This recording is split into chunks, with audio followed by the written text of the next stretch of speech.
It's your boy Sonny Kaye, and we have a unique video today. Something you probably didn't expect coming from somebody in the FPV community, but this is what you're getting today if you choose to watch this, which I hope you will, because we're going to talk about the philosophy and ethics of quadcopters and UAVs, UAS period, because they have infiltrated. They've done it. So we're going to get deep with this. Stick around if you want to go deep. I'm going to try and, this is all off the cuff. I'm going to try and do this so I don't have to edit much, because editing is super boring and time consuming, and rendering takes hours, and I want to do this all with the most minimal possible editing. So this is just going to be thoughts. What is it that makes this quad addiction happen? Okay, I used to joke constantly about drones, and it was like they just started creeping up in my life, in my conversation. And I was telling my girlfriend all the time, drone this, drone that, and it was a joke, and it was funny. I didn't even have one. So one day I got the idea, and I got a Mavic, and I thought it was just the craziest, scariest little thing, flying those with those little sticks, and it was an expensive piece of machinery. I got it to increase my reel as a cinematographer and as a photographer. So it was strictly for that reason, although the drones were in the back of my head as jokes. Now when I say jokes, I mean this kind of humor that was all pervading, this is a drone, that's a drone, it's hard to explain because it was more of this is gonna sound weird, but a challenged, almost on the spectrum kind of viewpoint. And that's how I felt. That's still how I feel. And you're gonna probably think that, especially with the way I'm dressed and everything, but you know what, we've kind of look past those things, especially if we live in LA, which I do. You're in a spot where you can do just about anything you want, and I think that it should be like that everywhere. But regardless, so what makes this drone addiction? What makes a quad addiction? Why is everybody all of a sudden having quads flying? I'm taking pictures of them, showing them, well, humans like trends, that's true, but there's something a little more to it. And I think that something is that they are a manifestation of, they're sort of like insects back when the dinosaurs ruled the earth, and insects came before them, right? And then became birds from that. If you look at a locust, it looks just like a hummingbird. You can see the stretch of evolution, how it became that. And it probably didn't, probably there's no link there, but even if not as an actual link, me talking about it linked it. And so there you can see how these things just progress. Anyway, I think that quads and UAVs, artificial art, they are the tendrils. I think of things in terms of bifurcation, and maybe in terms of mycelial connections, like mushrooms. They are the mycelial grassroots foundation of a true supreme artificial intelligence entity, and it has infiltrated our universe. And so what quads are is the beginning of that. We love them, we like them, you get an emotional attachment. And to be completely honest, FPV is the one true out-of-body experience that I think that you can actually say is real.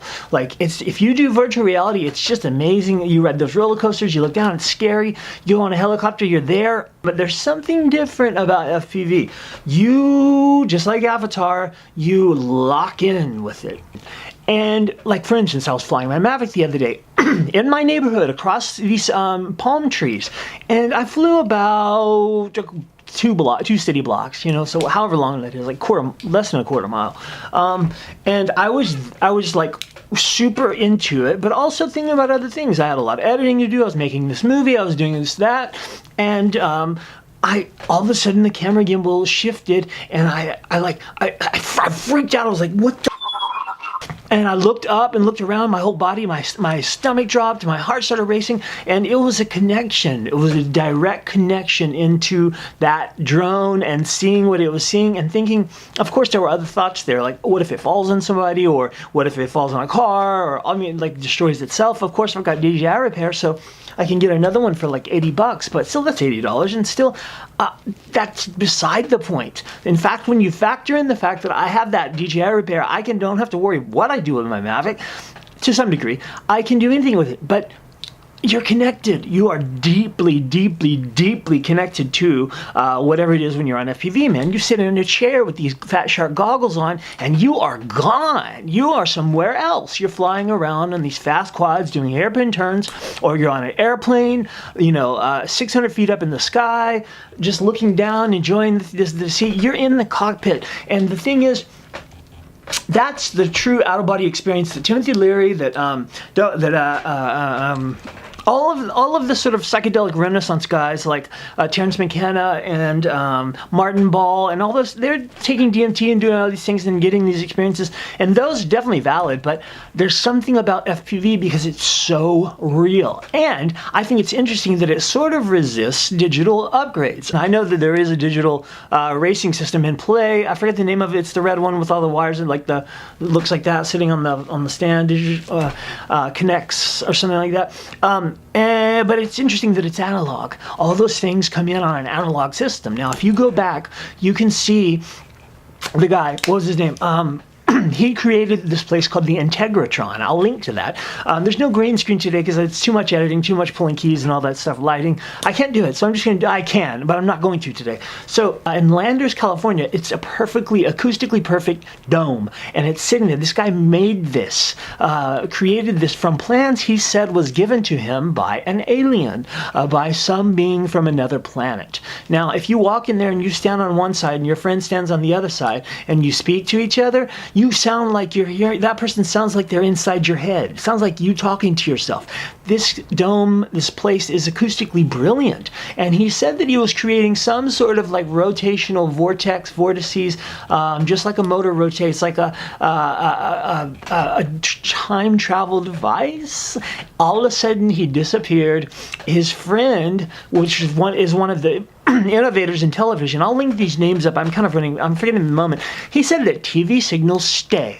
Once you broadcast something analog and it goes out into the digital realm, he said it's there, that's it stays. And you can find those if you have this equation, you create various different things. So somebody may be doing that, maybe it's just a bunch of hooey, but I don't know. It's really, really, really, really interesting as a concept to put yourself into, think about it. Think of all this quad material we're broadcasting out into the aether. All of these images, all of these twisty, curly spirals, somebody might be accessing that via some sort of drug and unintentionally on some other planet that resembles like a mushroom, or maybe via some kind of program on a computer. Either way, it's really weird and interesting to think that we're expressing all of this FPV and it's just going out into the aether. Now, they're fun, they're addictive. That's what this is about, though. It's about the addiction. There's a few things at play. It's capitalism, it's really good marketing, it's human trends, and it is this kind of consumerism where you constantly need to buy something. Like, think of all the quads you have. Think of all of them. Now you've got a few micros. You've got probably a couple of tiny whoops. You probably got maybe a couple of minis. Maybe more than probably like a long-range mini, your daily mini, your mini that you show your girlfriend or potential mates or whoever it is. And then you might even want to be getting an X-Class like myself. I want to have the big giant flying lawnmower drones. They're super scary. They look like they come from the movie Alien to chop your head off. But why do we have all those? And why do we feel this constant need to keep buying and buying and buying? Now, that's been set up into us. And I don't think it's a bad thing necessarily, but it's been set up as a mode from corporate culture. Corporations have created this sort of addictive need to constantly see and get and want and new. And is it fulfilling? Yeah, it really is. It may not last that long. It's a very brief thing, but it is actually fulfilling to the point to where you want to get the next run count. You want to get the next, plus things improve too. So there's definitely an incentive there. So that's part of it. It's this basic marketing 101 psychology. And then it's addictive stuff. And then there's the colors, the marketing, the feeling. Like, because you felt that feeling of FPV, you want that again. And as much as possible, whenever possible. So you do try and optimize and you get caught up in the culture and, it's kind of like any other sort of trend in that sense. But this one is about these creatures. When you mess with the quad, what is the difference between them? There's a huge difference, but if you show somebody the quads and they look at them, they'll say it looks like the same thing. It's not. Every quad is completely different, and it has its own problems, its own rules, its own way of flying, its own everything. So they kind of have their own personality, and if you've ever been around a bunch of cats or a bunch of dogs or a bunch of animals, even obviously people, but these other things that aren't human take on a personality and they have their own. Are we giving them, anthropomorphizing them? Are we giving them our feeling about things? I don't know. Maybe, but there's definitely